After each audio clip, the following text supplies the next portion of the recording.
भगवते प्रसादो यस्या प्रसादान्न गति कुतोऽपि दैवं स्तुवंस्तस्य यशस्त्रिशन्नं वन्दे गुरो श्रीचरुणारविन्दं गौरकृपा घनीभूतं प्रभुं श्रीहरिनन्दनं मम जीवन सर्वस्वं भक्त्या नौमि पुनः पुनः राधा कृपामयं वपुं श्रीगुरुदिनतारकं प्रभुं श्रीगौरगोपालं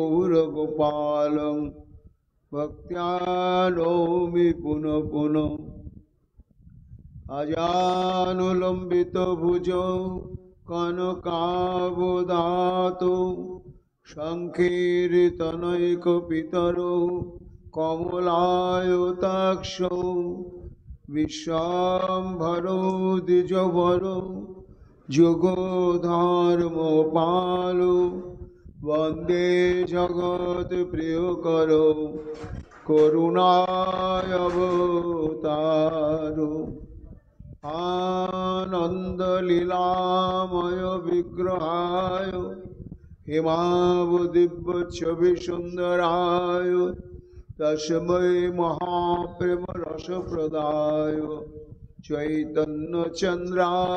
नमो नमस्ते निरानन्दमिदं सर्वं प्रेमानन्द स्फुरीकृतं येन तं सततं वन्दे नित्यानन्दं जगद्गुरुं श्रीअद्वैतनमोस्तुभ्यं कलिजनकृपानिधे गौरप्रेमप्रदानाय श्रीसीतापतये नमो लादिनीस्वरूपाय गौराङ्गसुहृदाय च भक्तशक्तिप्रदानाय गदाधर नमोस्तुते प्रणमामि श्रीवासं तमाद्यं पण्डितं मुदा श्रीगौराङ्गकृपापात्रं कीर्तनानन्दमानसं गौरप्रेमप्रदावैव सर्वत्र समदर्शिने नारायणसुताय च श्रीमन्नरहरये नमो बर्हापीडभिरामं मृगमदतिलकं कुण्डलाक्रान्तगण्डं कञ्जाक्षं कुम्भकण्ठं स्मितसुभगमुखं साधुर्नस्तवेणुं श्यामं शान्तं त्रिभङ्गं रविकरो वसनभूषितं वैजयन्त्या वन्दे वृन्दावनस्थयुवतिशतवृतं ब्रह्मगोपालवेशम् नमो नलिननेत्राय वेणुवाद्यविनोदिने राधाधर सुधापनं शालिने वनमालिने हे कृष्ण करुणा सिन्धो दीनबन्धो जगत्पते गोपेश गोपिकान्त राधाकान्त नमोस्तुते मुखं करोति वाचालं पङ्गुं लङ्घयते गिरिं यत्कृपातमहं वन्दे परमानन्दमाधवम् तप्तो काञ्चन गौराङ्गी राधे वृन्दावनेश्वरी वृषभानुसुते देवी तं नमामि हरिप्रिये महाभावस्वरूपातं कृष्ण प्रिया बुरियोषि प्रेम भक्ति प्रदे देवी राधिका तंग नमाम्यहम्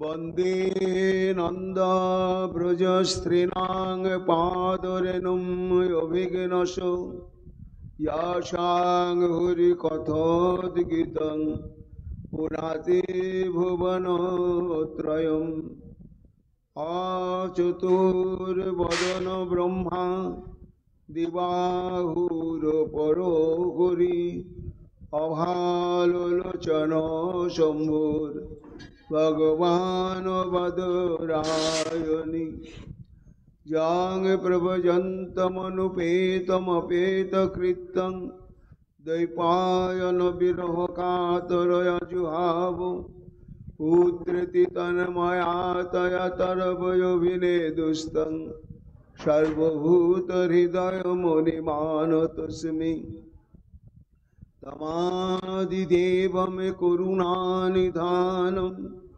तमालवर्णं सुहितावतारम् अपार संसार समुद्रसेतुं भजामहे श्रीभागवत स्वरूपं वंशाकल्पतरुभ्यश्च कृपासिन्धुभ्यैव च पतितानां पावनेभ्यो वैष्णवेभ्यो नमो नमो जय रूप सनातन भट्ट रघुनाथ श्रीजीव गोपाल भट्ट दास रघुनाथ भक्ति भरे बंदी छय गोसाइर चरण जहाँ हईते विघ्ननाश अभीष्ट पूरण जय गौर भक्तवृंद गौर चाँदेर प्राण सबे मिले देहो मोरे निताय गौर भक्तिदान निताय गौर हरि बोल निताय गौर हरि बोल निताय गौर हरि बोल निताय गौर हरि हरि बोल। राधे राधे राधे जय जय श्री राधे राधे प्राण राधे राधे राधे राधे श्री राधे राधे राधे।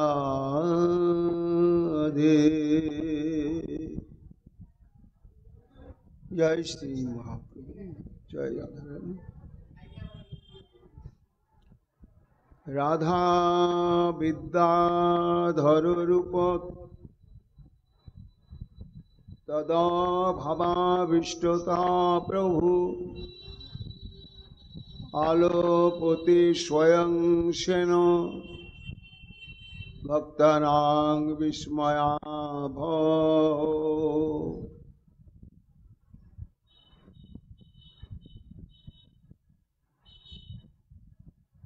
श्री श्री गोवर्धन गोविंद कुंड तटाश्रयी भागवत परमहंस श्रीमद मनोहर दास बाबाजी महाराज कर्तृक प्रणीत श्री श्री वैदग्ध्य विलास नामक श्री ग्रंथेर सप्तम प्रकाश नामक अध्याय श्री श्री राधा गोविंदेर एक अभूतपूर्व चरम परम आस्वाद्य लीला प्रसंग वर्णना करছেন।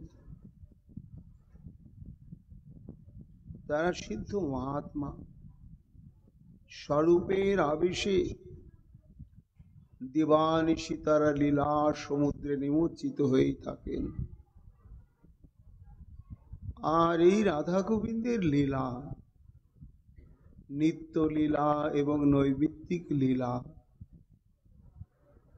যদিও ভাবনাসার সংগ্রহ শ্রীকৃষ্ণ ভাবনামৃতম, গোবিন্দা লীলামৃতম, ধ্যানচন্দ্র পদ্ধতি প্রমুখ লীলা গ্রন্থে রাধা গোবিন্দের যে লীলা প্রসঙ্গ বর্ণনা করা হয়েছে সেটি দিগদর্শনই মাত্র। কেন না, বৃন্দাবনে শ্রী শ্রী রাধা গোবিন্দ সমস্ত সখীগণকে নিয়ে প্রতি মুহূর্তে মুহূর্তে যত বৈচিত্র্যময় অসংখ্য অজস্র লীলা অনুষ্ঠিত হয়, তা স্বয়ং অনন্তদেব ওই একক্ষণ বা এক মুহূর্তের লীলা বর্ণনা করা তার পক্ষে সম্ভব নয়। এমন সুবিশাল মহাতলান্ত অসীম সমুদ্র, লীলা সমুদ্র। এইবার সেই লীলা সমুদ্রের মধ্যে ডুবে সাধক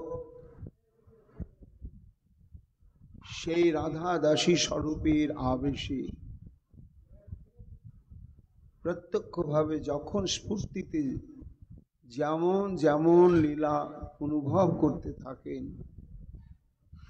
সেই অনুভবের আনন্দেই তিনি আত্মহারা হয়ে সমস্ত দেহকেও স্মৃতি ভুলে যান। কখন সন্ধ্যা হচ্ছে, মধ্যাহ্ন হচ্ছে, মধ্যরাত্রি হচ্ছে, প্রভাতকাল হচ্ছে, তার কোনো জ্ঞান থাকে না। এইখানেই গৌড়ীয় বৈষ্ণব ভজনের চরম পরম সার্থকতা, যে লীলাতে নিমজ্জন এবং সেখানে একাধারে লীলারস মাধুর্য আনন্দ আর রাধাদাসী স্বরূপের আবেশে সেই লীলার অনুকূলে যেখানে যেমন ভাবে যত প্রকার সেবা করা যায়, সিদ্ধ স্বরূপে মহাত্মাগণ সেই সেবার দ্বারা নিজেরা কৃতার্থ হন এবং সেবানন্দে বিভোর হয়ে যান।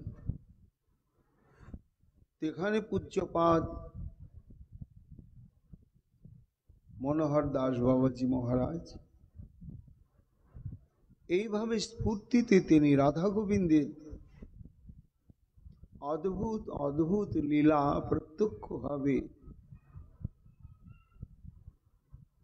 গোবিন্দ তটে ধ্যান নিমগ্ন হয়ে আস্বাদন করেছেন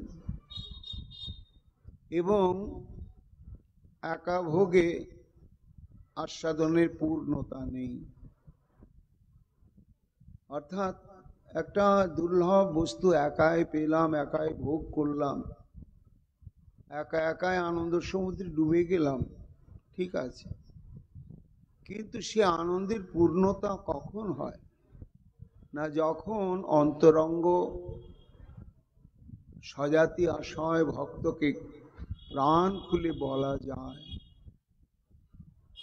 নিজের আনন্দটাকে যখন অপরের মধ্যে ছড়িয়ে দেওয়া যায়, সঞ্চারিত করা যায়, তখনই নিজের অনুভবের আনন্দের পরিপূর্ণতা। তাই পূজ্যপাদ বাবাজি মহারাজ তিনি দেখলেন যে লীলারসিক ভজনানন্দী ভক্তগণ তারা লীলা পিপাসু।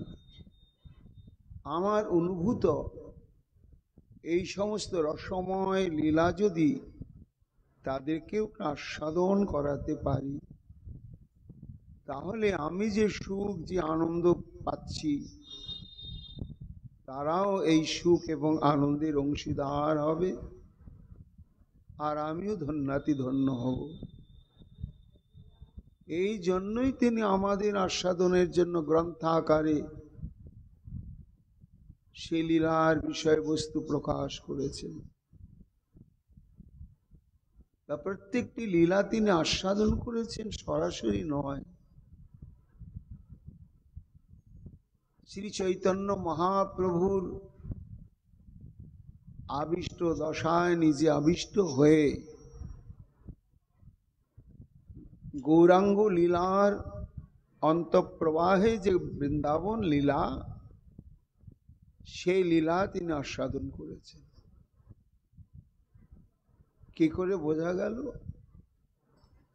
না, এই গ্রন্থিতে তিনি যত যত লীলা বর্ণনা করেছেন, প্রত্যেকটি লীলার প্রারম্ভেই তিনি ভাবাবিষ্ট মহাপ্রভুর কথা বলেছেন। কেননা এটা হচ্ছে ক্রম। নাম সংকীর্তন করতে গেলেও আগে গৌর নাম সংকীর্তন করতে হয়, অর্চন করতে গেলে আগে গৌর অর্চন করতে হয়, শ্রবণ করতে গেলে আগে গৌর কথা শ্রবণ কর্তব্য, স্মরণ করতে গেলে আগে গৌর লীলা স্মরণ কর্তব্য। এই জন্য বৈষ্ণব মহাজন বললেন, আদৌ শ্রুত্বা চ গৌরাঙ্গম কৃষ্ণ লীলা প্রকাশকম গায়ন্তী সাধব সর্বে হরি লীলা যথারুচি। অর্থাৎ রাধা গোবিন্দের এই উন্নত উজ্জ্বল রসাত্মক লীলা সরাসরি কখনো আস্বাদন করা যাবে না এই কলি যুগে। অথচ আস্বাদন করতেও হবে, এটি শ্রী চৈতন্য মহাপ্রভুর আদেশ নির্দেশ। কিন্তু সরাসরি করা যাবে না। কিভাবে করা যাবে? আদৌ শ্রুত্বা চ গৌরাঙ্গম কৃষ্ণ লীলা প্রকাশকম, আগে শ্রী চৈতন্য মহাপ্রভুর কথা কীর্তন করতে হবে, শ্রবণ করতে হবে, স্মরণ করতে হবে। তারপরে সেই লীলা ভাবে বিভাবিত যে চৈতন্য মহাপ্রভু, সেই ভাবাবিষ্ট চৈতন্য মহাপ্রভুর ভাবের স্রোতে নিজেকে ডুবিয়ে তবেই ব্রজের লীলা স্রোতে ডুবতে হবে। কেন না, আমার গৌর হচ্ছেন কৃষ্ণ লীলা প্রকাশকম। আজকে যে শ্রীমদ্ ভাগবতী কথা প্রচার প্রসার, নাম সংকীর্তনের প্রচার প্রসার, লীলা সংকীর্তনের প্রচার এবং প্রসার, এর মূলই হচ্ছেন শ্রী চৈতন্য মহাপ্রভু। প্রাক চৈতন্য যুগে মহাপ্রভুর আবির্ভাবের আগে এইসব ছিল না, জানতো না, অজ্ঞাত ছিল। মহাপ্রভু নিজে প্রবর্তন করলেন। কেমন মহাপ্রভু? কৃষ্ণ লীলা প্রকাশকম, যে চৈতন্য মহাপ্রভু অতীব নিগুড় বেদগুচ্ছ এবং কৃষ্ণ প্রেম ভক্তি প্রদাত্রী, এই কৃষ্ণ লীলা প্রকাশ করলেন। তাই পূজ্যপাদ বাবাজি মহারাজ লীলার অনুধ্যান প্রারম্ভেই তিনি হৃদয়ের মধ্যে শ্রী চৈতন্য মহাপ্রভুকে অনুভব করছেন। কেমন অনুভব? রাধা বিদ্যাধর রূপ তদ ভাবাবিষ্টতা প্রভু। অর্থাৎ শ্রীধাম বৃন্দাবনে কান্তা শিরোমণি শ্রীমতী রাধারানী একবার কোনো লীলা বিশেষের প্রয়োজনে বিদ্যাধর রূপ ধারণ করেছিলেন এবং ওই বিদ্যাধর রূপ ধারণ করে তিনি শ্রীকৃষ্ণের সঙ্গে মিলিত হয়ে এক রসময় লীলা প্রকাশ করেছিলেন। ভাবনিধি ভাবের ঠাকুর শ্রী চৈতন্য মহাপ্রভু আমার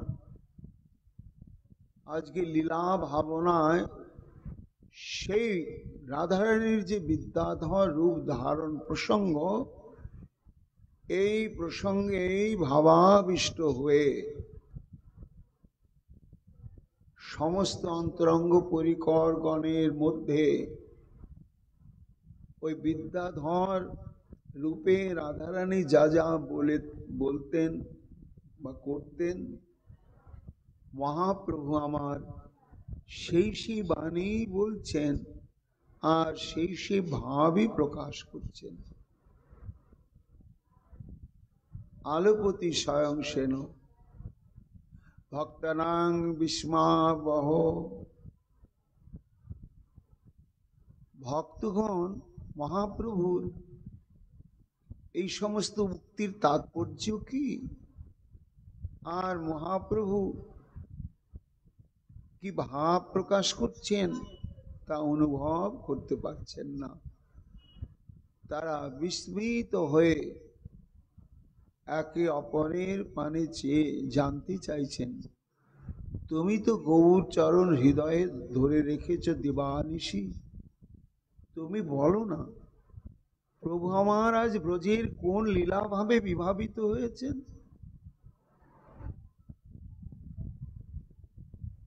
সেটি প্রকাশ করলেন মহাপ্রভুর চরণাশ্রিত এই মনোহর দাস বাবা মহারাজ। তিনি বলছেন, ভক্তগণ ওই দেখো গৌর আমার গৌর নেই, ব্রজের লীলাভাব ভাবতে ভাবতে ভাবতে ভাবতে আজ যেন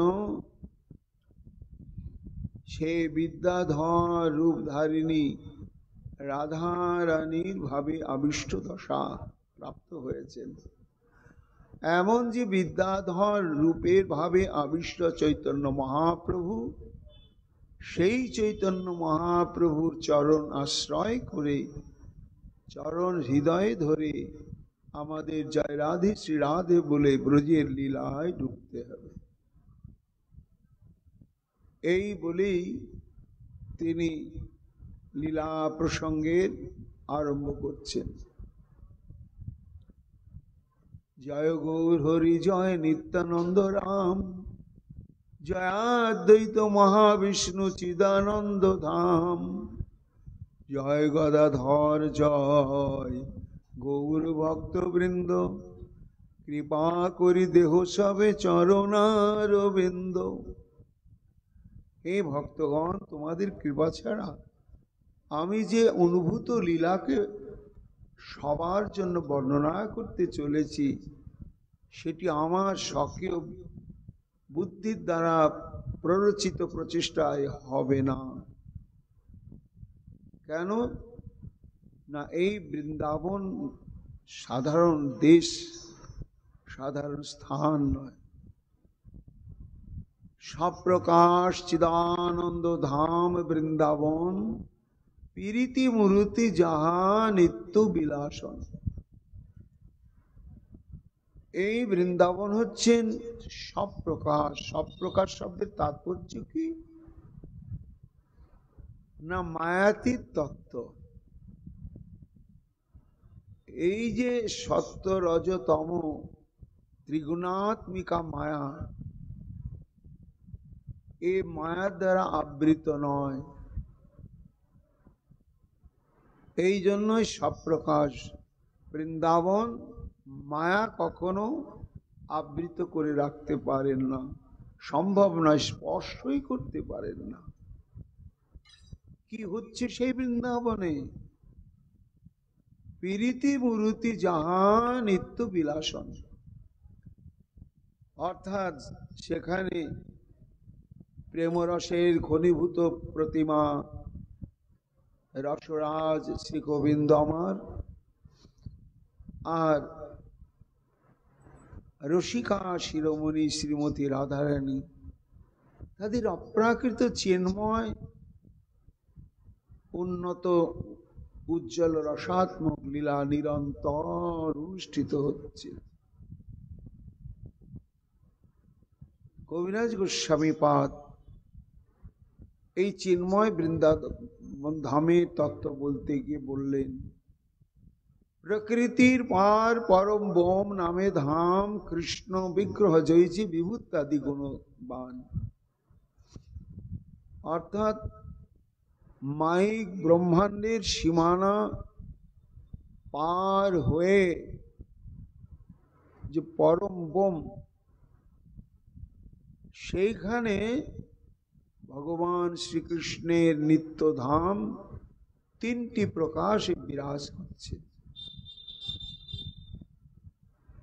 সর্বজ্ঞ অনন্ত বিভু বৈকুণ্ঠাদি ধাম, কৃষ্ণ অবতারের তাহাই বিশ্রাম। আর এই বৃন্দাবন হচ্ছে সর্বজ্ঞ। শ্রীকৃষ্ণ ভগবান যেমন সর্বজ্ঞ, একখানে বসে থেকেই সমগ্র ব্রহ্মাণ্ড তিনি পরিভ্রমণ করতে পারেন। এখানেই বসে আছেন, কিন্তু ব্রহ্মাণ্ডের আর এক প্রান্তে গিয়ে আর এক ভক্তের সঙ্গে দেখা করছেন, কথা বলছেন। ভগবান যেমন এইরকম পারেন, তেমনি বৃন্দাবন ধামও এক জায়গায় অবস্থিত থেকেও ভক্ত যেখানে যেখানে বৃন্দাবন ভাবে উদ্দীপ্ত হয়ে যান, বৃন্দাবন সেখানেই গিয়ে তাকে দর্শন প্রদান করে থাকেন। এই জন্য হচ্ছে সর্বজ্ঞ। তাহার উপরে কৃষ্ণ লোকখ্যাতি, দ্বারকা মথুরা গোকুল ত্রিবিধত্তে স্থিতি। এই পরম বোমের উপরে আছে কৃষ্ণলোক, তিনটি কৃষ্ণলোক। একটি হচ্ছে দ্বারকা, তার উপরে মথুরা, তার উপরে গোকুল। আর এই গোকুলের কয়েকটি নাম আছে। সর্বোপরি শ্রী গোকুল ব্রজধাম, লোক ব্রজধাম, শ্রী গোলক শ্বেতদ্বীপ বৃন্দাবন নাম। এই যে গোকুল, এই গোকুলকে গোলকও বলা হয়, শ্বেতদ্বীপও বলা হয় এবং বৃন্দাবনও বলা হয়। ব্রহ্মাণ্ডে প্রকাশ তার, কৃষ্ণের ইচ্ছায় একই স্বরূপ তার, নাই দুই কায়। এই যে আমরা রাধা কুণ্ডে বা এই বৃন্দাবনের মধ্যে গুরু বৈষ্ণবের কৃপায় অবস্থান করছি, এই বৃন্দাবন ভৌম বৃন্দাবন আর যেটি নিত্য বৃন্দাবন, এই দুটোর মধ্যে বিন্দু মাত্র পার্থক্য নেই, একই। চিন্তামণি ভূমি কল্প বৃক্ষময় বন, চর্মচক্ষে দেখে তারে প্রপঞ্চের সম, প্রেম নেত্রে দেখে তার স্বরূপ প্রকাশ, গোপ গোপী সঙ্গে যাহা কৃষ্ণের অভিলাষ। এই রাধা গোবিন্দের লীলা হচ্ছে ত্রিকাল সত্য লীলা। অর্থাৎ অতীতে হয়েছে, বর্তমানে আছে, আর ভবিষ্যতেও হবে। ত্রিকাল সত্য লীলা। এখানে এখনো লীলা চলছে। 10:48 পরে রাধারানী রাধা কুণ্ডে আসেন প্রত্যেক দিন। কোন কোন ভাগ্যবান ভাগ্যবতী দেখিবারে পায়। তা প্রেম নেত্রে দেখে তার স্বরূপ প্রকাশ, গোপ গোপী সঙ্গে যাহা কৃষ্ণের অভিলাষ। প্রীতি সুখেরও মূর্তি, সুখেরও গঠন, কোন দুঃখ নাই তথা হয় প্রকটন। পূজ্যপাদ মনোহর দাস বাবাজি মহারাজ তাঁর এই লীলা প্রসঙ্গ বর্ণনা করতে গিয়ে আগে শ্রীধাম বৃন্দাবনের স্বরূপ আর তার মহিমা কীর্তন করছেন। কেন না বৃন্দাবনের প্রতি চিন্ময় অপ্রাকৃত বুদ্ধি না জাগলে এই বৃন্দাবনে অনুষ্ঠিত লীলা সমূহতেও অপ্রাকৃত বুদ্ধি জাগবে না। তাই বলছেন যে এখানে নিরন্তর লীলা প্রবাহিত হচ্ছে, আনন্দ সুরসে সুখে সদা বিহরয়ে, নিত্য নব নব সুখ তাহে উপজয়। রাগাত মিকা গোপী অনুগত যেই জন, সেই জন ভাগ্যে করে রস নিতাই। গৌর হরি বল, গৌর হরি বল। জয় জয় মহাপ্রভু, জয় মহাপ্রভু, জয় মহাপ্রভু, জয় নিতাই।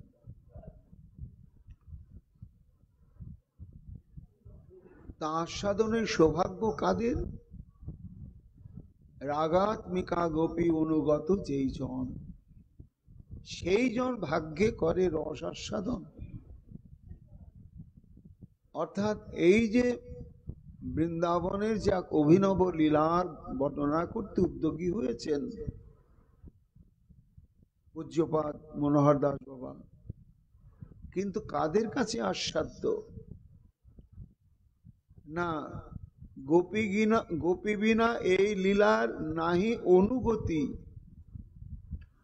গোপী ভাবে যেই তারে করে অনুগতি। রাধা কৃষ্ণ কুঞ্জ সেবা সাধ্য সেই পায়, সেই সাধ্য পাইতে আর নাহি কেউ পায়। তো যারা গোপীগণের অনুগত হয়েছেন, আত্মোৎসর্গ করেছেন গোপীর চরণে, একমাত্র তাদেরই আস্বাদনের অনুভবের এই লীলা প্রসঙ্গ। তা সেই গোপীগণ এবং তাদের প্রেম বৈশিষ্ট্য কি না, তাদের প্রেমটা হচ্ছে রাগাত্মিকা প্রেম। যে প্রেম ভজন সাধন করে প্রাপ্ত হতে হয়নি, অনাদি অনন্ত কাল থেকেই ছিল, আছে, থাকবে গোপীগণের হৃদয়ে যে কৃষ্ণ প্রেম। এই জন্য এই প্রেমটার নাম হচ্ছে রাগাত্মিকা প্রেম। কিন্তু মায়াবদ্ধ জীব, তার তো সেই প্রেম নেই। তবে নেই নয়, পাবে প্রত্যেকেই। কলিযুগে কেউ বঞ্চিত থাকবে না। ভজন করতে করতে করতে করতে নিত্য সিদ্ধ কৃষ্ণ প্রেম সাধ্য কবু নয়। শ্রবণ আদ্যে শুদ্ধ চিত্তে করবে উদয়। সে যে প্রেম পেল, আর নিত্য সিদ্ধ পরিকরগণের এই প্রেমের মধ্যে ভেদটা কোথায়? না তাদের রাগাত্মিকা ভক্তি, আর তাদের অনুগত হয়ে সাধন করতে করতে করতে করতে যে প্রেম তাদের কাছ থেকে কৃপায় এসে সঞ্চারিত হলো, এটাকে বলা হচ্ছে রাগানুগা। রাগাত্মিকা আর রাগানুগা। রাগানুগা মার্গে তারে ভজে যেই জন, সেই জন পায় ব্রজে ব্রজেন্দ্র নন্দন।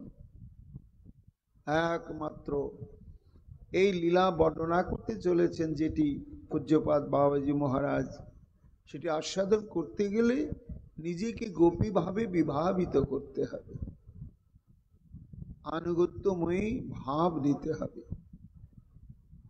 তবে এই প্রেমটি বোঝা যাবে। প্রেমের স্বরূপ সম্পর্কে বলছেন, শ্রী রাধা গোবিন্দ প্রেম জাম্বু নদ হেম, শুদ্ধ সত্যপূর্ণ রস নাহি কো উপম। অর্থাৎ রাধা গোবিন্দের যে প্রেম, সেটি স্বর্ণের সঙ্গে তুলনা করা হয়েছে, বা হেমের সঙ্গে তুলনা করা হয়েছে। সেই হেমটি কি না জাম্বু নদ হেম। অর্থাৎ জম্বু দ্বীপে এরকম পুরাণে বর্ণিত রয়েছে যে বিশাল একটি জম্বু বৃক্ষ আছে, এখনো আছে। তা সেই বৃক্ষটি এত সুবৃহৎ, কত উঁচু, একটা মানুষ তাকিয়ে তার সীমানা খুঁজে পাবে না, এবং এত স্থূল, এত বৃহৎ। সেই জম্বু মানে জাম গাছ, কালো জাম। সেই বৃক্ষে যখন জম্বু ফল ফলিত হয়, জাম ধরে, তখন এক একটা জাম পূর্ণ বয়স্ক একটা করে হাতির সমান। তাহলে ভাবা যায় যে হাতির সমান যদি একটা জাম হয়, গাছটা কত শক্তিমান, যে কত লক্ষ লক্ষ জাম ঝুলছে তাতে। সেই জাম যখন পেকে যায় রস হয়, আর পড়ে যায় গাছ থেকে, মোটা থেকে, তার থেকে একটা রস সৃষ্টি হয়। সেই রস নিরন্তর আজও বয়ে চলেছে, এবং ওই জামের রসের মধ্যে আছে রাসায়নিক কিছু প্রক্রিয়া, তার ফলে ওই নদীর তলাতে একটা স্বর্ণের সৃষ্টি হয়, তাকে বলা হয় জাম্বু নদহেম। এই সোনাটি হচ্ছে সব থেকে সুনির্মল। তা সেই যে জাম্বু নদহেমের সঙ্গে তুলনা করা হয়েছে নিত্য সিদ্ধ কৃষ্ণ প্রেমের সঙ্গে, যে এর মধ্যে কোনো মল নেই। মল শব্দে আত্মসুখ বাসনা।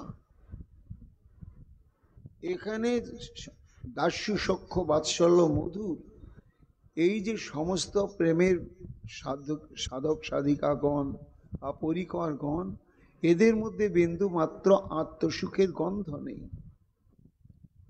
শ্রী রাধা গোবিন্দ প্রেম জাম্বু নদ হেম, শুদ্ধ সত্য পূর্ণ রস নাহি কই উপম। দোহ প্রেমে দোহ জন বাধা অনুক্ষণ, দোহ কোন রূপ দোহে করেন কীর্তন।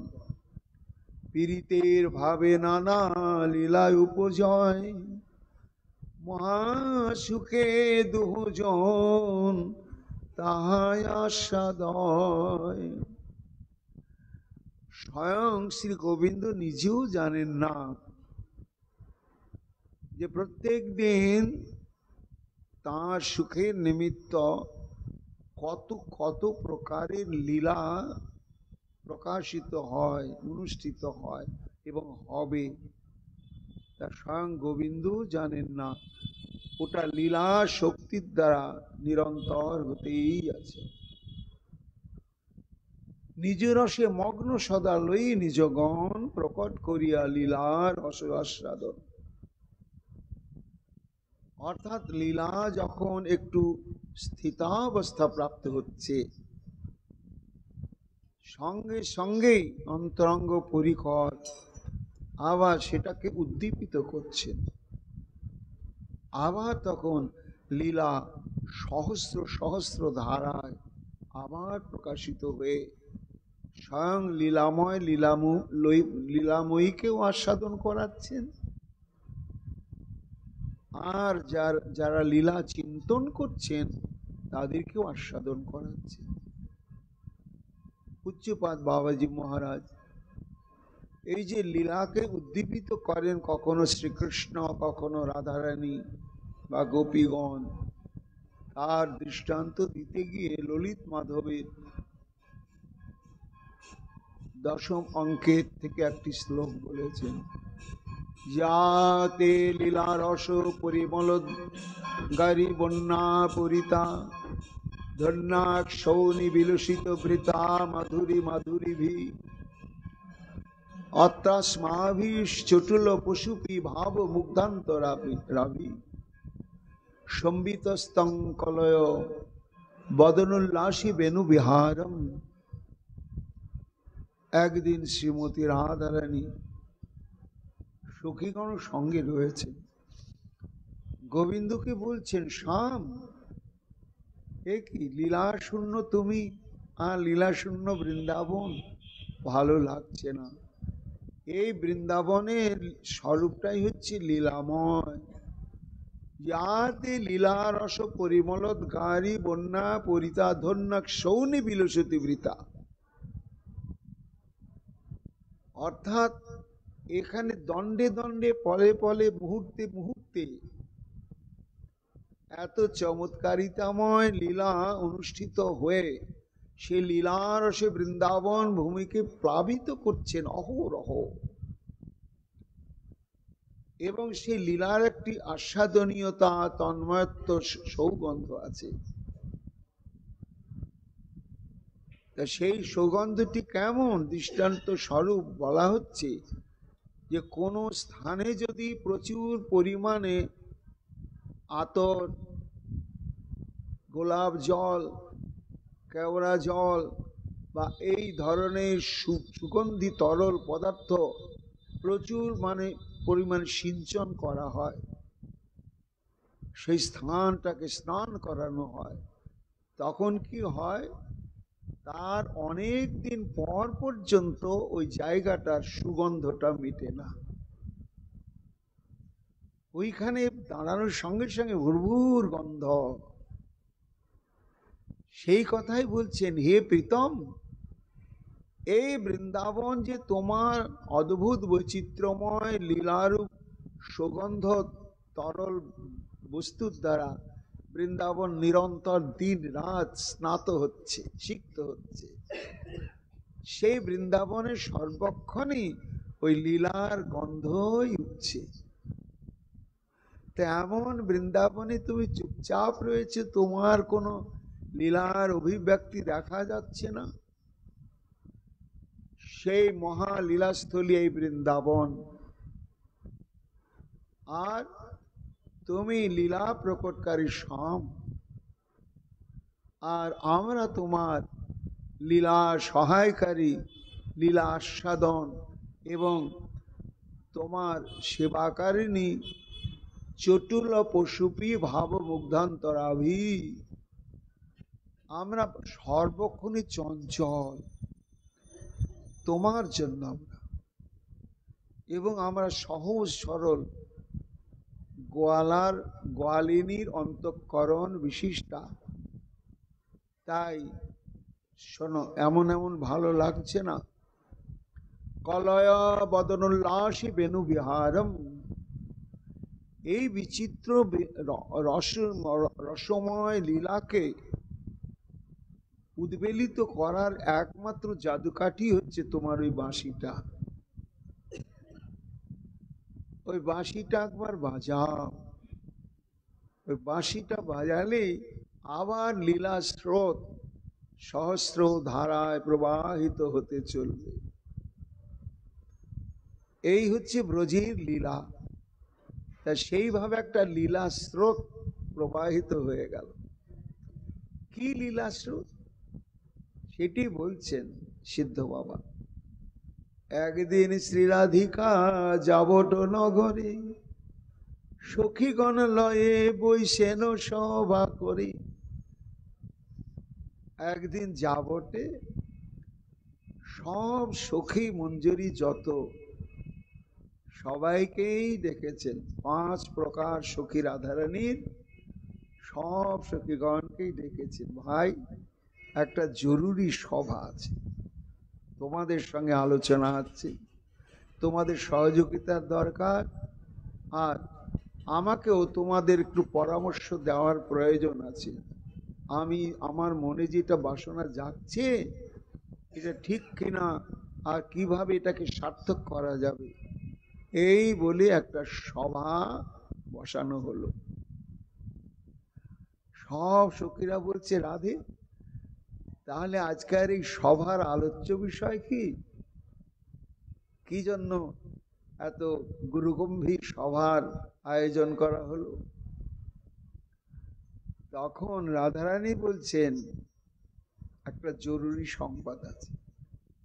কি? নানা রূপ ধরি শ্যাম রসিক শেখর, নানা লীলা রস আসি করয়ে উগার। সখীগণ, একবার দুবার নয়, আর এক রূপে দুই রূপে নয়, কত কত কত কত রূপে শ্যামনাগর রূপ ধারণ করে এসে আমাদের প্রতিজ্ঞা ভঙ্গ করে দেয়। আমাদের একটাই সম্পত্তি, ওই সম্পত্তিটা আমাদের আছে বলে বেটা ছেলেগুলো আমাদের কাছে জব্দ। সেই সম্পত্তিটার নাম কি? সম্পত্তিটার নাম হচ্ছে মান। তাই যতই কঠিন মান করি না কেন, ও সরাসরি যখন দেখছে যে মানটা ভাঙছে না, তখন নানা রূপ ধরি শ্যাম রসিক শেখর, নানা লীলা রসরাশি করে উগাল। কি করে রাধে? আহা, তোমরা জানো না, তবু বলি শোনো। কত ছন্দে চাতুরীতে বলেন বচন, আপন মনেরও ভাব করে গোপন।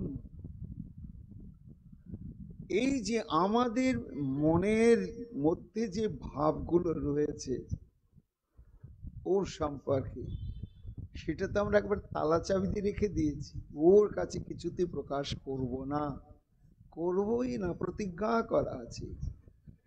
কিন্তু হায় হায়, আমাদের অজ্ঞাত সারে যখন সরাসরি আমাদের এই মণিকোঠার মধ্যে যা কিছু আমাদের সম্পত্তি আছে সেটা যখন উদ্ধার করতে পারে না, দেখতে পারে না, অনুভব করতে পারে না, তখন বিভিন্ন রূপ ধারণ করে আসে। এসে এমন ভাবে কখনো কেঁদে, কখনো হেসে, কখনো ভঙ্গি করে একেবারে ঠিক মনের মণিকোঠায় ঢুকে যায়। আর ঢুকে গিয়ে আমরা যে ভাবটিকে একেবারে প্রতিজ্ঞা করেছি কাউকে জানাবো না, কাউকে দেখাবো না, বুঝতে দেব না, ও আমাদের অজ্ঞাত সারে সব হাতিয়ে নিয়ে নেয়। আর কি কৌশল যদি বলো তার প্রমাণ বলে, তোমরা তো জানো। একবার আমি ভয়ঙ্কর মান করেছিলাম, প্রতিজ্ঞা করেছিলাম এই শেষ, আর ওর সঙ্গে একেবারে সম্বন্ধ রাখবই না। আর এই ভালোবাসাবাসি জগৎটাও ভালো নয়, আঘাত ছাড়া কিচ্ছু পাওয়া যায় না। তেমন এক রমণী রূপ ধারণ করে সে হাউ হাউ করে কাঁদতে লাগলে, আহারে বেচারি কান্না দেখে আমার মনটাও গলে গেল। দেখে মনে হচ্ছে যেন আহা কোনো ধনী ঘরেরই রমণী হবে, কিন্তু খুব বেচারা দুর্দশাগ্রস্ত হয়ে পড়েছে। তাই মলিন বেশ, মলিন কেশ। আহা, কাঁদো কেন, কি হলো কি? বলে বলবার কথা নয়। আহা বলো, এখানে তো আমরা মহিলা মহল, আর তো কেউ নেই, তুমি নিশ্চিন্ত তোমার দুঃখের কথা বলো, সেটা যত গোপনই হোক।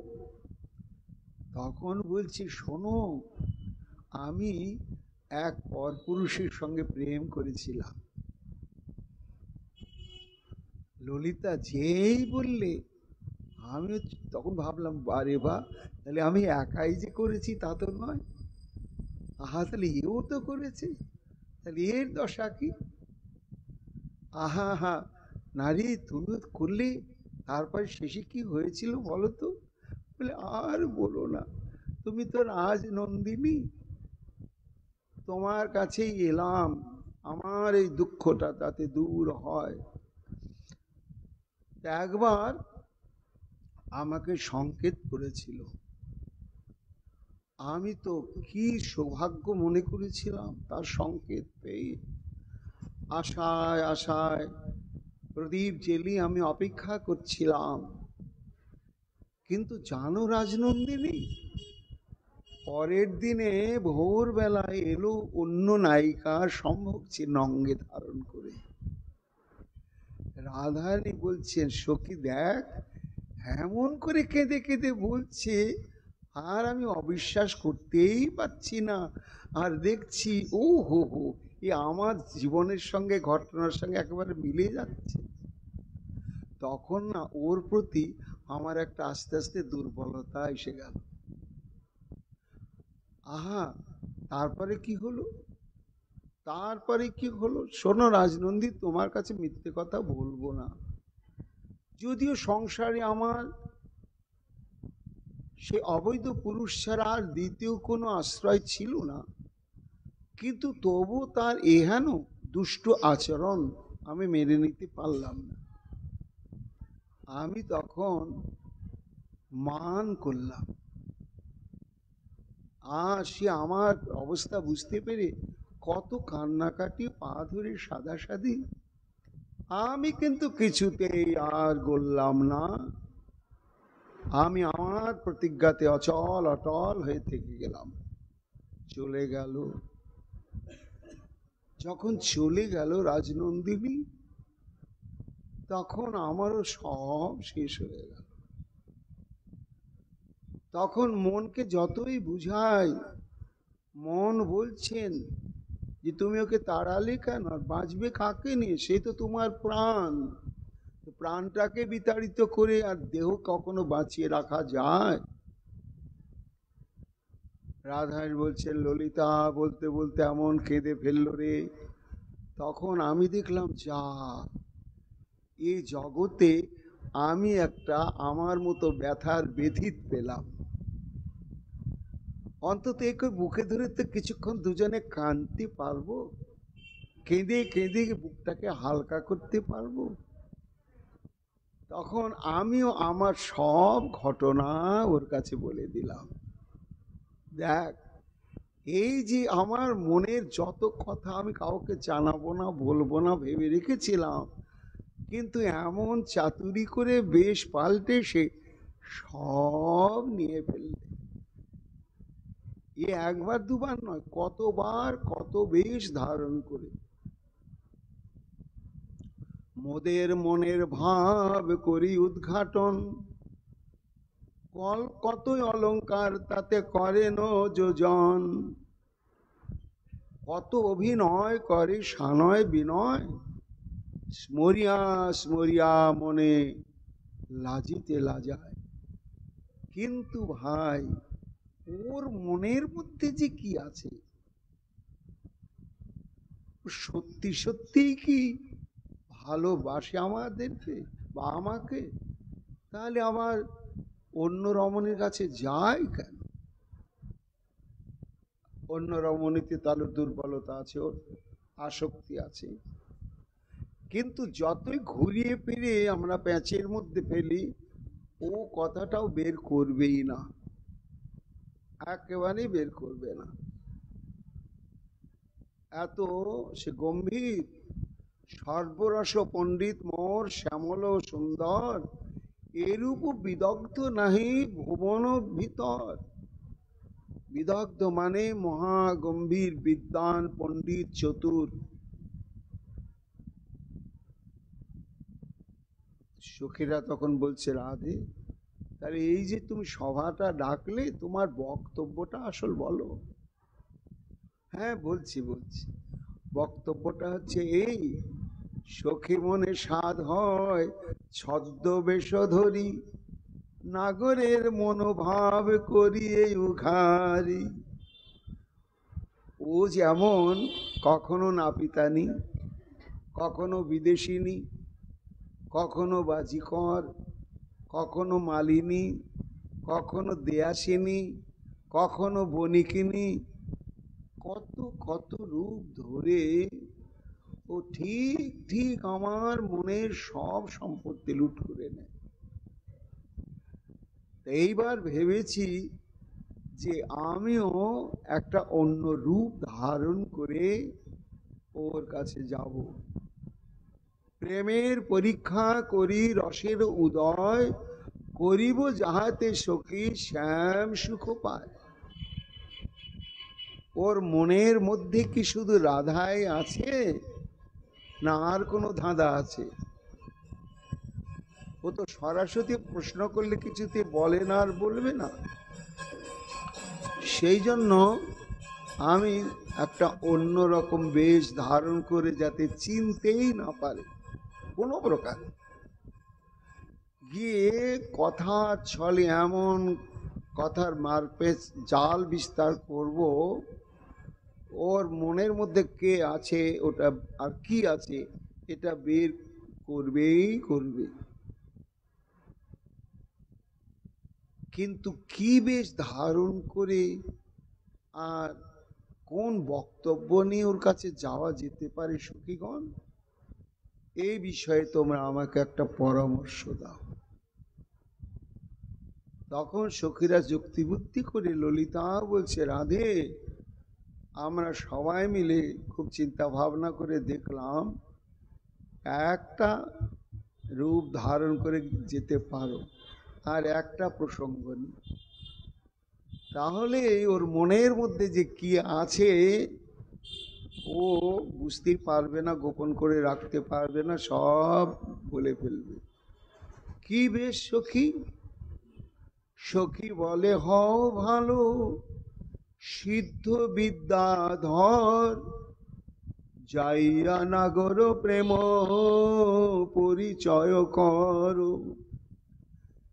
সিদ্ধ বিদ্যাধর রূপ ধারণ করো।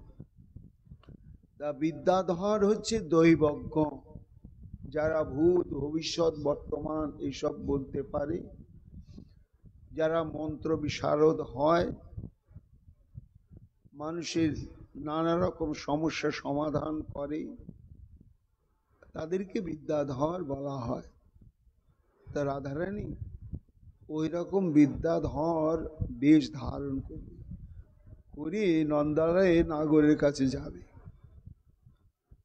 গিয়ে এইবার এমন প্রসঙ্গ উত্থাপন করবে যে ওর মনের খবরটা যেন গড়গড় করে বেরিয়েই আসে। রাধারানী তখন আনন্দ উৎফুল্লিতা। হ্যাঁ, ঠিক বলেছিস ললিতা,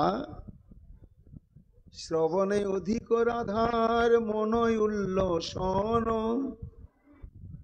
তাহলে আর দেরি নয়, শুভস্য শীঘ্রম। তাহলে তোরা আমাকে বিদ্যাধরের বেশি সাজিয়ে দে। কেমন সাজ, কেমন পোশাক আমার তো জানা নেই। সখীগণ বলছেন আমাদের জানা থাকলেও পাবো কোথায়? বিশাখা বলছে কেন, কোনো চিন্তা নেই, অঘটন ঘটন পটিয়সী আমাদের লীলা সহায়কারিণী মা পূর্ণমাসী দেবী রয়েছেন, তো তাকে স্মরণ করা হোক। মা পূর্ণমাসী দেবী লীলা পদ্ম বিকাশকারিণী, এই উপস্থিত গোপীগণ আমাকে স্মরণ করলে কেন? বলে মা শোনো,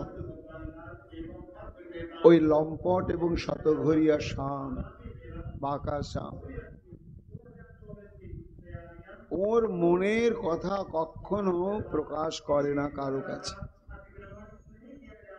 এটা আমাদের দুঃখ, আর এতে আমাদের মর্যাদাও হানি হয়।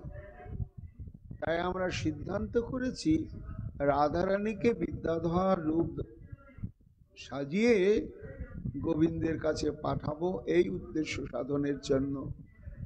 তা মাগো, সেই বিদ্যাধর বেশ যে সাজাবো, তার অলংকার পোশাক ইত্যাদি আর অন্যান্য আনুষঙ্গিক দ্রব্য তো আমাদের নেই।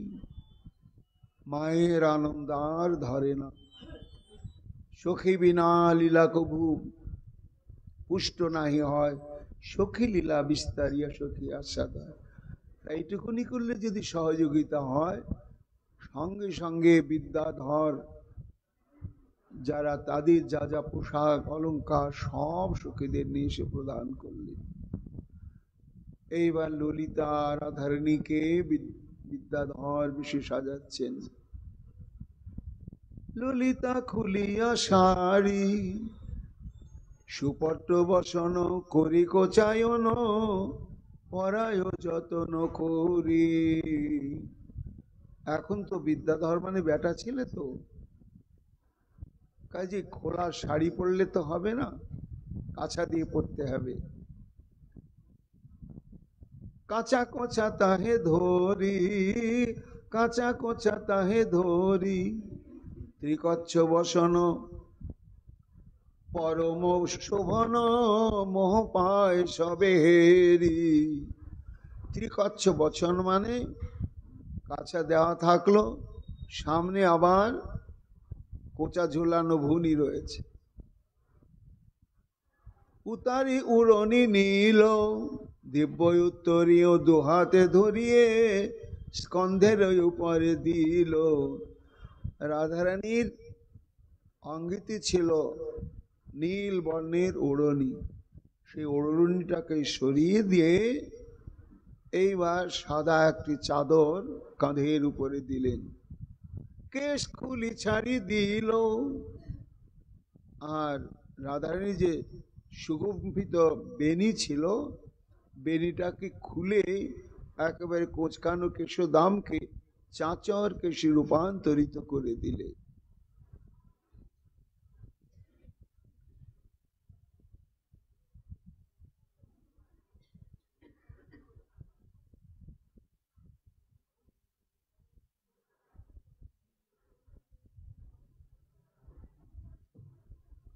রাধি চিরনিকা ধরি সংস্কার করি সুগন্ধ বাসিত কইল, কাচুলি খুলিয়া জামা। কঞ্চুলিকা পরিধান করেছিলেন তো রাধারানী, সেটি খুলে ঢিলা ঢালা পাঞ্জাবি পরিয়ে দিলেন একেবারে। ললিতা পরায় কত শোভা পায়, দেবতা শোভার সীমা। রমণী ভূষণ খুলি, কিরিটি কুণ্ডল করে ঝলমল, নাসাতে মুকুতা দুলি। তদানীন্তন কালে বেটা ছেলেরাও গয়না পরত, আর রমণীরাও অলংকার করত, কিন্তু পার্থক্য থাকতো।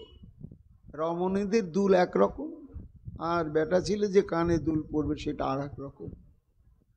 তেমনি হাতের বালা, বাজু, গলার হার সবই আলাদা আলাদা, দেখে বোঝা যায় যে এটা বেটা ছেলেদের, এটা পুরুষ মানুষের।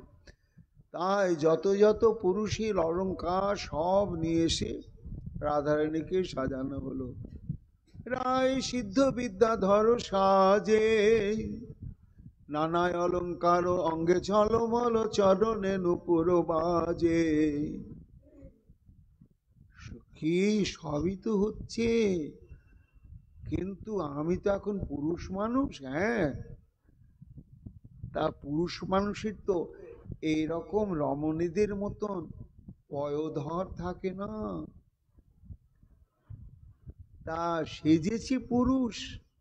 আর যদি আমার বক্ষের দিকে চতুর্সাম তাকায়, তখনই তো বুঝতে পারবে এটা কোনো বেটা ছেলে নয়, এটা কোনো রমণী বটে। তাহলে এটার সমাধান কি করে হবে? ফুলো মালা দিল গলে, কুচো ঢাকা করে কত শোভা ধরে, চন্দনের ফোঁটা ভালে। তখন বিশাখা কমলের ফুল তুলি শতদুল গাঁথিয়া করিল মালা।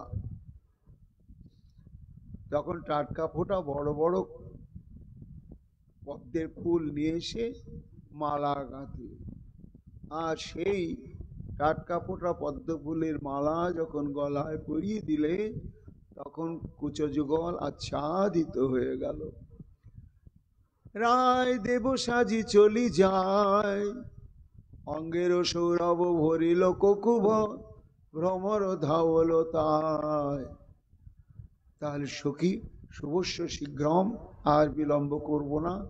এইবার আমি তাহলে নন্দালয়ের দিকে শুভযাত্রা করি, তোরা আশীর্বাদ করবি যেন আমার উদ্দেশ্য, যে উদ্দেশ্যে শুভযাত্রা করছি, সেটি যেন সফল হয়।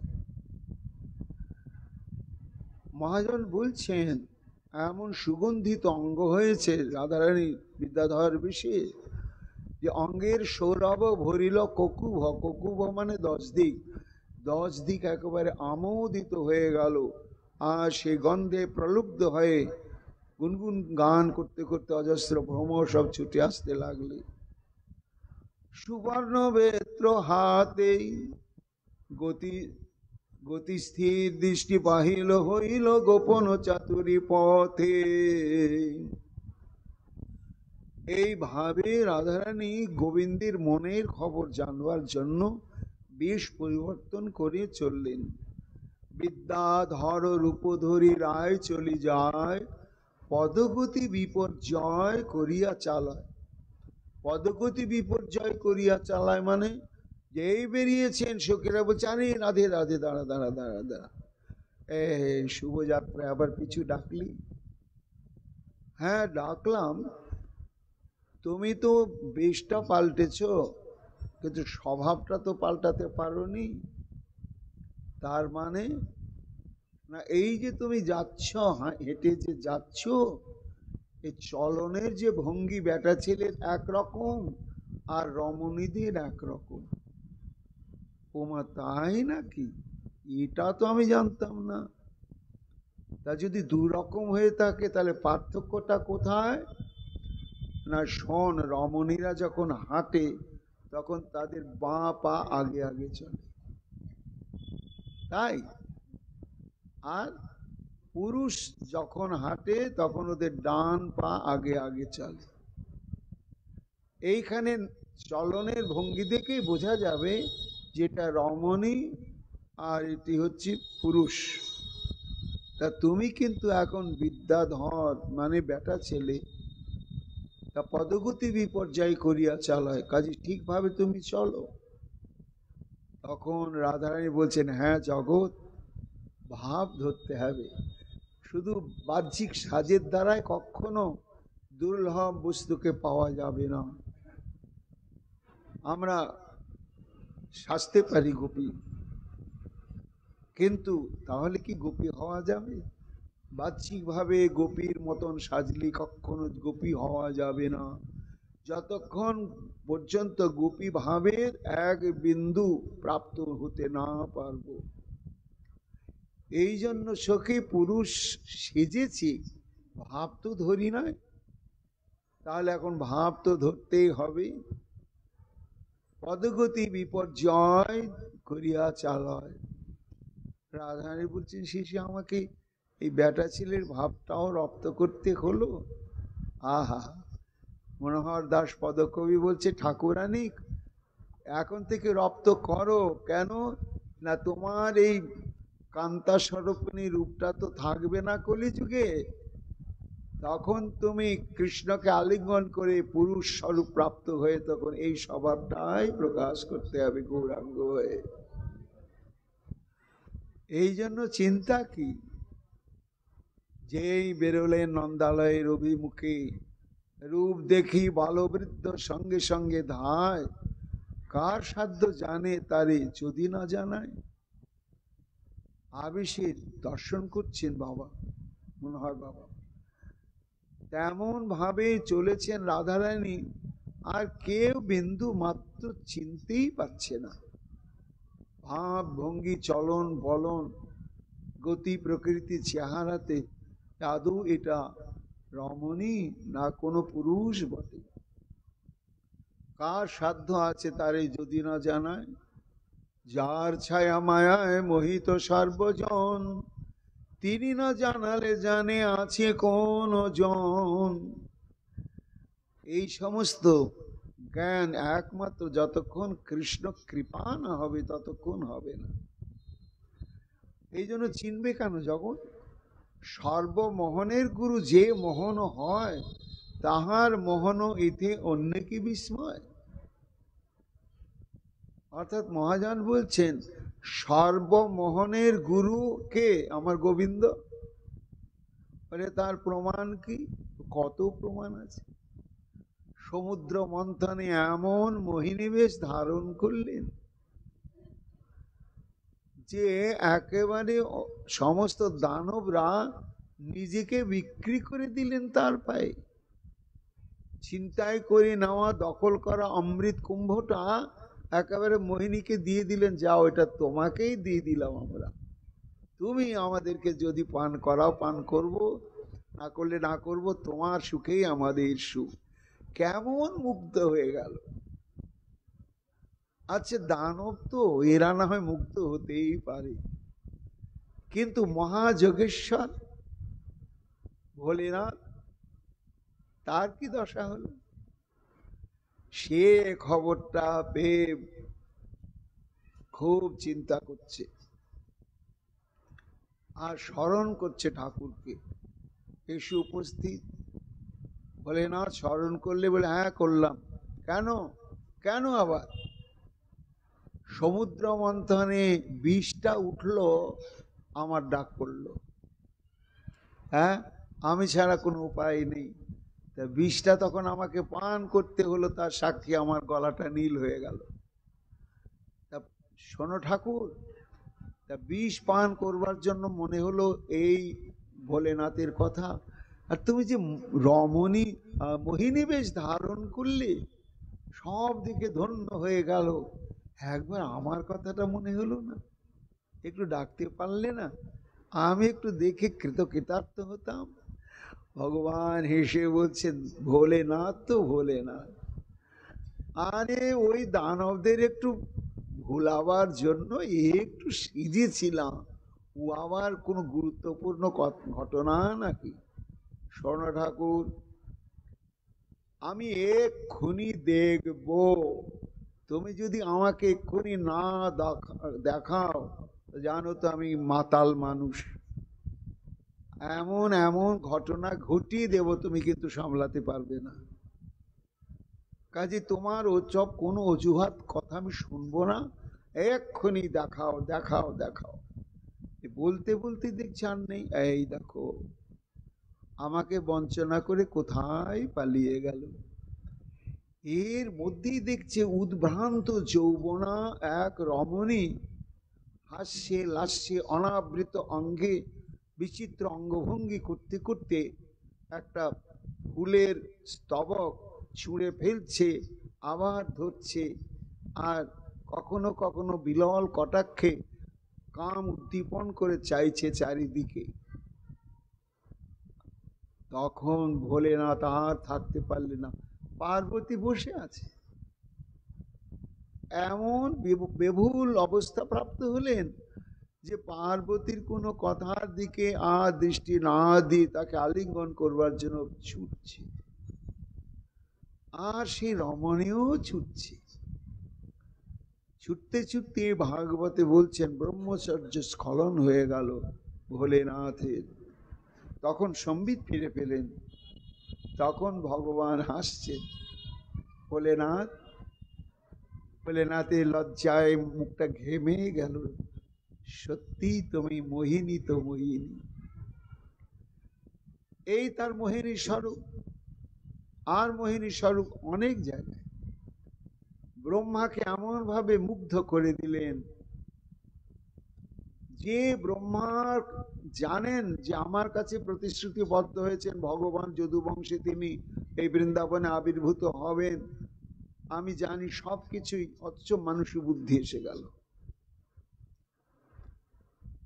এই যার মায়ানাটে জগৎ বিমুগ্ধ, এই হেন যে মোহন আমার গোবিন্দ, সে হেন মোহন গোবিন্দ পর্যন্ত রাধারানীর দিকে ধ্যান দিয়ে আবার মুগ্ধ হয়ে যান। অর্থাৎ গোবিন্দ হচ্ছেন জগত মোহন, আর রাধারানী হচ্ছে সেই গোবিন্দকে আবার মুগ্ধ করে দেন।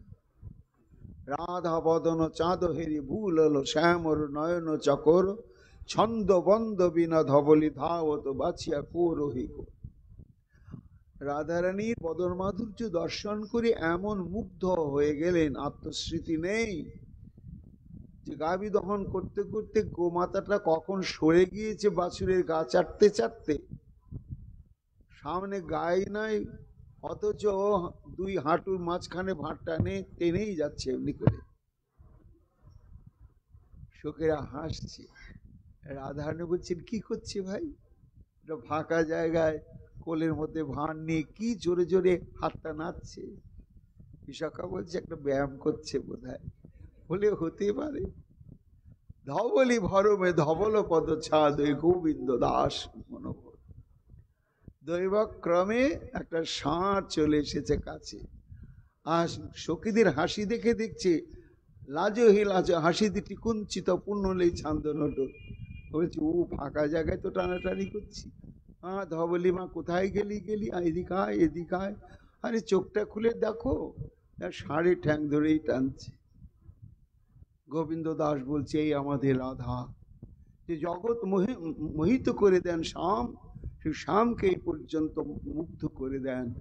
সেই রাধারানী যদি বিদ্যাধর রূপ ধারণ করে, কে চিনতে পারবে? কেউ চিনতে পারবে না। জগত মোহন কৃষ্ণ তাহার মোহিনী, অতএব সমস্তের পরা ঠাকুরানী। কেননা তার একটি বিশেষণ হচ্ছে সম্মোহিনী পরা। দেবী কৃষ্ণময়ী প্রক্তারাধিকা পর দেবতা সর্বলক্ষ্মীময়ী সর্বকান্তি সম্মোহিনী পরা। এইভাবে ধীরে ধীরে নন্দগ্রামে উপস্থিত হয়। সিংহর দ্বারে দ্বারি সবিনয়ে জিজ্ঞাসা হয়। একেবারে নন্দালয়ে গিয়ে উপস্থিত হয়েছে, আর অঙ্গজ্যোতির ছটায় একেবারে সিংহর দ্বার উজ্জ্বল হয়ে উঠেছে। দ্বারই দেখে তো বিস্মিত। এতদিন আমি দ্বার পাহারা দিই, কখনো এই রূপ দেখিনি। সঙ্গে সঙ্গে গিয়ে স্বাগতম স্বাগতম প্রাথমিক অভ্যর্থনাদি করার পরে বিনীত ভাবে বলছেন, কিবা হেতু আপনার ইহা আগমন? দেব বলে কৃষ্ণ সহ হইব মিলন। হে প্রভু, এই সুপ্রভাত কালে আপনার শুভাগমনের কারণ কি? তখন রাধারানী একটু ভারী গলায়, গলাটা ভারী করে বলছেন, ও তুমি দ্বারপাল? এটা মহারাজ নন্দের প্রাসাদ? হ্যাঁ হ্যাঁ হ্যাঁ। তিনি আছেন? হ্যাঁ আছেন। আচ্ছা, তার গৃহিণী যশোদা? হ্যাঁ তিনিও আছেন। আচ্ছা, শুনেছি তার একমাত্র পুত্র? হ্যাঁ সেও আছে, তার নাম কৃষ্ণ। তা আমি তখন বিদ্যাধর রূপী রাধারানী বলছেন, দ্বারপাল তা আমি তো একটু সাক্ষাৎ করতে চাই, আমি প্রস্তাব নিয়ে এসেছি। ওই জন্য ওই যুবরাজের সঙ্গে আমার একটু একান্ত কথা আছে। কি প্রস্তাব নিয়ে এসেছেন আপনি? বিবাহের। শুনেছি সে বিবাহযোগ্য হয়ে উঠেছে। ও হো হো হো হো। হে মহাত্মন, এই সুখবর আমি আগে নন্দ বাবাকে দিই, নন্দরানীকে দিই। আপনি একটু অপেক্ষা করুন। ছুটতে ছুটতে গিয়ে নন্দ বাবা, নন্দ বাবা। কি না, মহারাজ আসুন আসুন আসুন। যুবরাজের বিবাহের প্রস্তাব নিয়ে এসেছেন। সে দেবলোকের মানুষ না গন্ধর্ব লোকের মানুষ না কোথাকার মানুষ? মনে হয় পৃথিবীর মানুষ না, না জানি সেই রকম রূপ। আর তার কন্যাই হোক, ভগ্নী হোক, আর যেই হোক, যে বিবাহের প্রস্তাব নিয়ে এসেছেন না জানি সেই বা কেমন সুন্দরী। যেই বলা, নন্দ বাবার বুক তো চর্চা করে ফুলতে শুরু করেছে। হ্যাঁ, আমার গোপালের বিয়ে সংবাদ। ও হো হো হো হো। তলে তলে গোপাল তো বিবাহ যোগ্যা হয়েই গিয়েছে। হ্যাঁ, ও যশোদা, ও যশোদা, এই দেখো গোপালের বিবাহের প্রস্তাব এসেছে, তোমার আনন্দ হচ্ছে না? যশোদার মুখটা একটু ভার। কি হলো, এই সংবাদটা তোমার আনন্দ হচ্ছে না? ওই হচ্ছে আর হচ্ছে না। তা হচ্ছে হচ্ছে না কেন? বলে দেখো মহারাজ, তুমি মনে কিছু করো না, আমার তো লালার বিয়ে তো দিতেই হবে, দিতেই হবে। কিন্তু মনে মনে যে আমি ভাবনা পোষণ করে রেখেছি সেটা কোনোদিন পূরণ হবে না। কিরকম ধারণা? না, আমার খুব ইচ্ছা ছিল ওই বৃষভানু নন্দিনীর সঙ্গেই গোপালের বিবাহ দেব, কিন্তু বিধাতার বিধান, তার অন্য ঘরে তো বিবাহ হয়েই গেল। তাই জন্য দেখো মহারাজ, মনে কিছু করো না। আমার মন হচ্ছে দ্বিতীয় রাধা যদি আমি কোনোদিন পাই তবেই বিবাহ দেব, না হলে দেব না। কেন, অন্য বৌমাকে নিয়ে তো আমি সুখী হব না। বলে দেখো যশোদা, আগেই তুমি বলো না, প্রস্তাব নিয়ে যিনি এসেছেন এখন তার ঘরের যে কন্যাটি ঠিক হতে পারে তো রাধামার মতোই। হ্যাঁ, এই জন্য সেটাকে উপেক্ষা করতে নেই, এমন শুভ সংবাদ। তাহলে দ্বারপাল আমাদের কি কর্তব্য জিজ্ঞাসা করে এসো।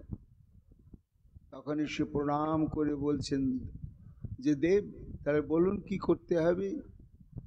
বলে তাহার সম্বন্ধ লাগে মোরে আগমন যাইয়া করা তুমি কৃষ্ণের শ্রবণ, দারি মুখে শুনি কৃষ্ণ শীঘ্র আগমন, রূপ দেখি সুবিস্ময় বিভাবিত। তখন নন্দ বাবা এবং যশোদাকে দাঁড়িয়ে গিয়ে বলছেন যে মহারাজ, উনি তো আপনাদের সঙ্গে কথা বলবেন এবং আপনারা তো রাজি হবেন, এতে কোনো সন্দেহ নেই, কিন্তু যাকে নিয়ে ঘটনা তা উনি একটু আলাদা ঘরে নির্জনে আমাদের যুবরাজের সঙ্গে কিছু অন্তরঙ্গ কথা বলবে, এই ব্যবস্থাটা করে দিতেই হবে। তখন নন্দ বাবার আনন্দ আর ধরে না, কোনো চিন্তা নেই দ্বারপাল, তুমি ওনাকে বলে দাও আমি এমন নিভৃত ঘরের ব্যবস্থা করছি, আমার গোপালের সঙ্গে যতক্ষণ আলোচনা করার দরকার করুক, আর করবেই না কেন, বিবাহ তো করবে আমার গোপাল, এই জন্য তারও তো কিছু ইচ্ছা অনিচ্ছার ব্যাপার আছে, তারপরে বক্তব্য রয়েছে, এই জন্য তুমি তাকে বলে দাও কোনো চিন্তা নেই, আমি গোপালকে বলে সব ব্যবস্থা করে দিচ্ছি। দিয়ে তখন গোপালকে নিভৃতে ডেকে বলছে, গোপাল খবর পেয়েছো তো, তোমার বিবাহের জন্য প্রস্তাব এসেছে। বিবাহ বাবা? হ্যাঁ, আমাদের তো খুব আনন্দ, আমাদের খুঁজতে হলো না, অযাচিত ভাবে যোগ্য কন্যার অভিভাবক এসেছে। তা শোনো, উনি নির্জনে তোমার সঙ্গে অনেক আলাপ করতে চান, তা একেবারে তুমি গায়ে চড়ানো ভাষাগুলো যেন বলো না, একটু পরিমার্জিত ভাষা বলবে, বুঝলে? হ্যাঁ, আর একটু ভালো পোশাক পরে যাবে, গায়ে চড়ানো পোশাক পরে যাবে না, তাকে প্রণাম করবে, সম্মান জানাবে এবং তার বক্তব্য তুমি বিচার করবে, এটাই আমাদের আদেশ নির্দেশ। আচ্ছা বাবা। দারি মুখে শুনে কৃষ্ণ শীঘ্র আগমন, রূপ দেখি সুবিস্ময় বিভাবিত মন। তখন বিদ্যাধরকে নিয়ে দারি ধীরে ধীরে শ্রীকৃষ্ণের যেটা চত্বর রয়েছেন ওখানে অন্য কেউ প্রবেশ করতে পারে না, ওইখানে গিয়ে উপস্থিত, হে যুবরাজ, হে যুবরাজ, এই যে দেবকে নিয়ে আমি এসেছি।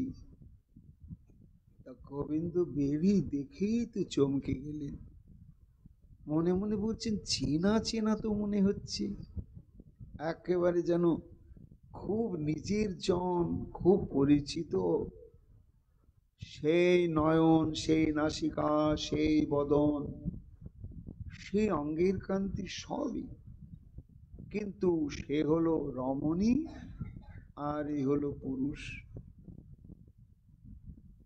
আচ্ছা যাই হোক, দেখি তো। তখন গোবিন্দ বলছেন, আপনার পরিচয় জানতে পারি? রাধা বলে, আমি হই সিদ্ধ বিদ্যাধর, নির্জনেতে দেহ মোর এক বাসা ঘর।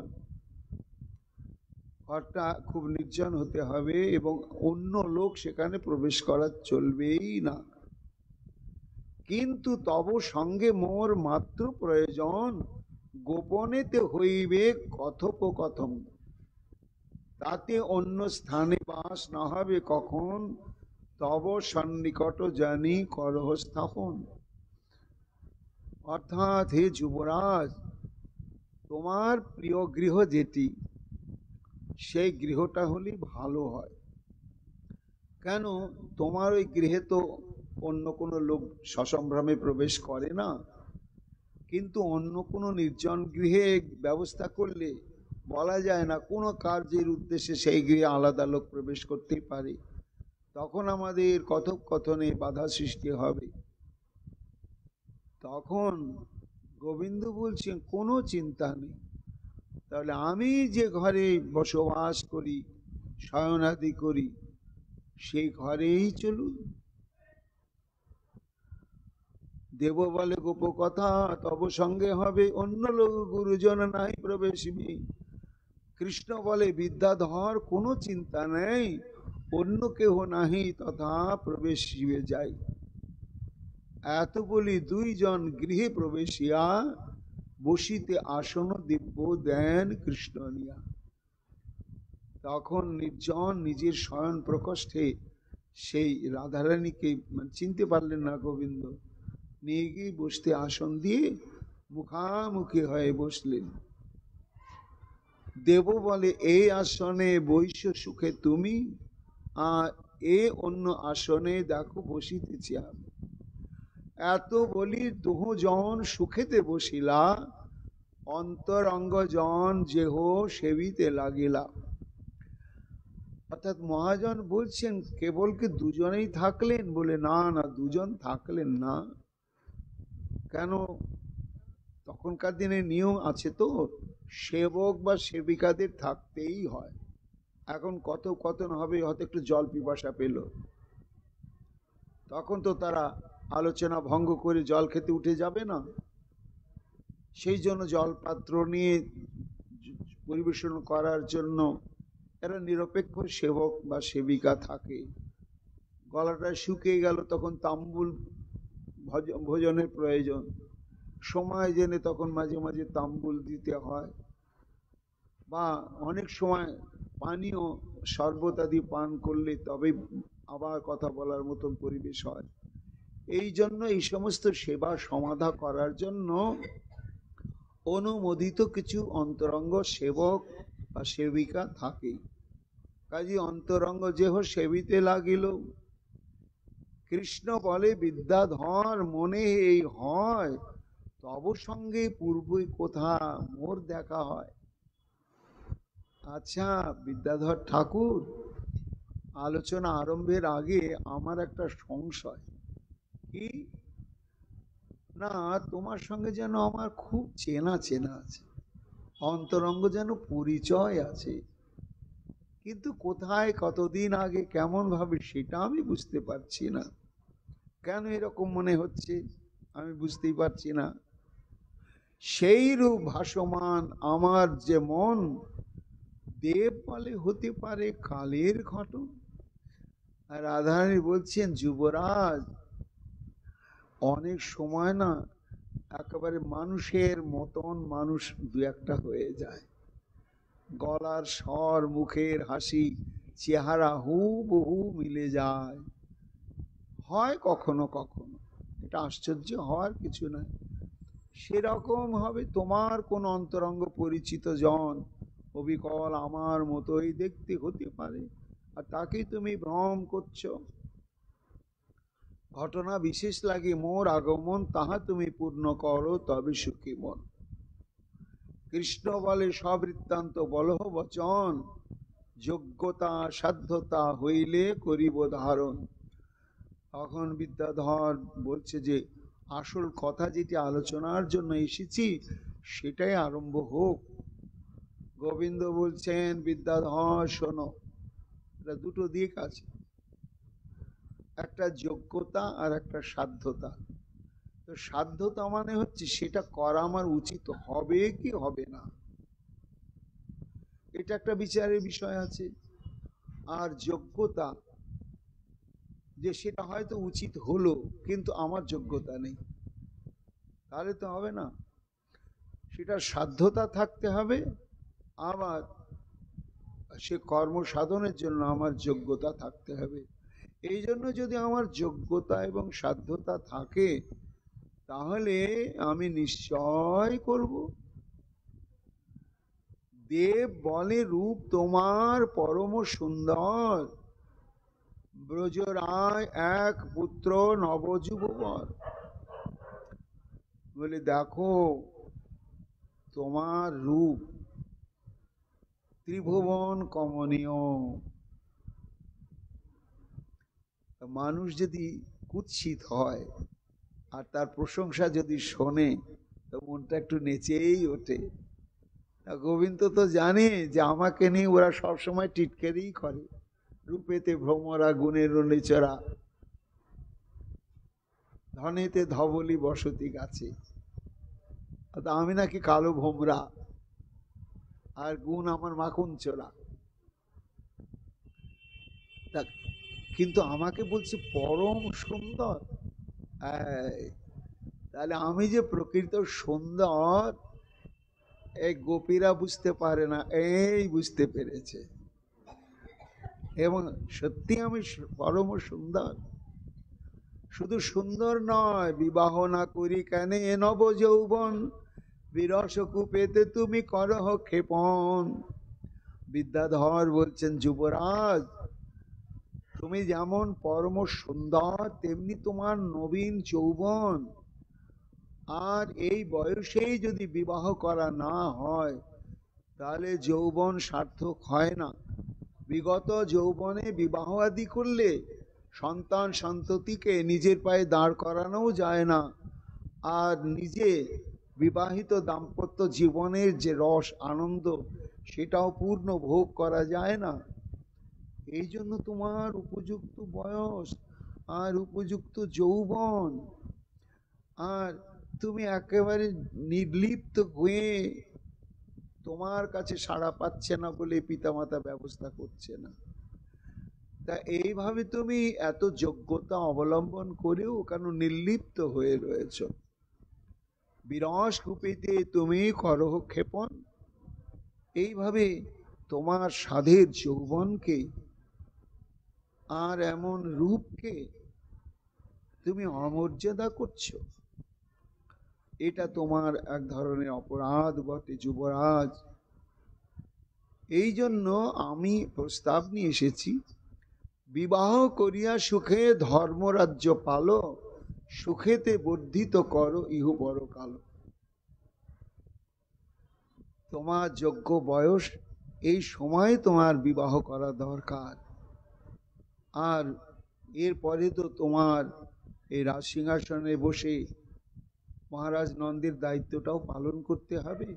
তা তিনি যেমন নন্দরানী যশোমতীকে নিয়ে এই রাজ্য পরিচালনা করছেন, তোমাকে তো উত্তরসূরি রূপে সেটাই করতে হবে। এই জন্য যুবরাজ আমার এটাই প্রস্তাব যে তুমি বিবাহ করো। এইবার বিবাহের প্রস্তাব নিয়ে এসেছেন তো, আর গোবিন্দ কাকে বিবাহ করবেন? তিনি তো রাধারানী ছাড়া জানেন না। কাজে রাধারানীকেই মন প্রাণ জীবন যৌবন সমস্ত কিছু সমর্পণ করে ফেলেছেন। আবার দ্বিতীয়ত ইনি কোন রমণীকে পত্নী রূপেই বা গ্রহণ করবেন আর তার কাছেই নিজেকে বিকৃত করবেন, সেটা তো সম্ভব নয়। সর্বস্ব সম্পদ পূর্ণ মোর লোক হয়, দিব্য গৃহ সরোবর বনাদেশ ভয়। তা শোনো যুবরাজ, গোপনে ওই জন্য তোমাকে নিয়ে আমি বসলাম। এই জীবনটাকে এই উপযুক্ত সময়, এই সময়ে বিবাহ করলে যৌবনটা যথার্থ উপভোগ করার পরে পরবর্তী বানপ্রস্থ জীবনটা সুন্দর শৃঙ্খলিত হয়। এই সময় বিবাহ করো, এবং তার জন্য চিন্তা নাই। আমি যে প্রস্তাব নিয়ে এসেছি, আমার একজন ভগিনী আছে, যেমন সুন্দরী আর তেমনি মহান গুণবতী, আর তার নাম হচ্ছে অনঙ্গ মোহিনী। পরমা সুন্দরী নাম অনঙ্গ মোহিনী, তথা বৈশে সম্বন্ধেতে আমারও ভগিনী। ও, তা তিনি পরমা সুন্দরী আপনার ভগিনী, তা আমার মতন এই একটা কালো মানুষের দিকে কেন তার দৃষ্টি? বলে তুমি জানো না তোমার রূপের কি মহিমা, তব সুন্দরতা শুনে দেবমণি মুখে, তব সঙ্গে বিবাহ জন্য আইলাম সুখে। যেমন ভীষ্ম কন্যা রুক্মিণী শ্রীকৃষ্ণের রূপ গুণ সৌর্যে বীর্যে উদারতায় কারুণ্য গুণে বিমুগ্ধ হয়ে বিবাহের আগে আত্মসমর্পণ করে ব্রাহ্মণের হাতে চিঠি পাঠিয়ে দিলেন যে হে গোবিন্দ, ওই গুণীজনের মুখে মহতের মুখে তোমার রূপ গুণ লীলা মাধুর্য এবং কারুণ্য গুণের কথা শুনে আমি তোমাকে সব সঁপে দিয়েছি। তা সেই রুক্মিণীর মতন হে যুবরাজ, আমার ভগ্নী সেও পরম্পরাক্রমে তোমার রূপ গুণের কথা শুনে তোমাতে আত্মসমর্পিতা হয়েছে। এই জন্য আমি গোপনে তোমার সঙ্গে কথাটা আলোচনা করার জন্য নিভৃতে বসলাম। আমার ইচ্ছা আমার ভগ্নীকে গ্রহণ করতেই হবে। এই রাধারানী এই বিবাহের প্রস্তাব দিলেন, আর গোবিন্দ এবার বিবাহের বিরুদ্ধে বক্তব্য রাখতে শুরু করলেন। কেন যে বিবাহ করবেন না, বিবাহ যে কি কি দোষ সেটি বলতে লাগলেন। আর রাধারানী বিবাহের পক্ষে শাস্ত্র যুক্তি সিদ্ধান্ত তুলতে লাগলেন যে বিবাহটা সমাজের জন্য মানব জীবনের জন্য কতটা প্রয়োজনীয় রয়েছে। মহাপ্রভুর কৃপা হলে আমরা এই বিবাহ সম্পর্কে উভয়ের কথোপকথন আগামীকাল শ্রবণ কীর্তন করব। এখনকার মতো ভাগবতী কথা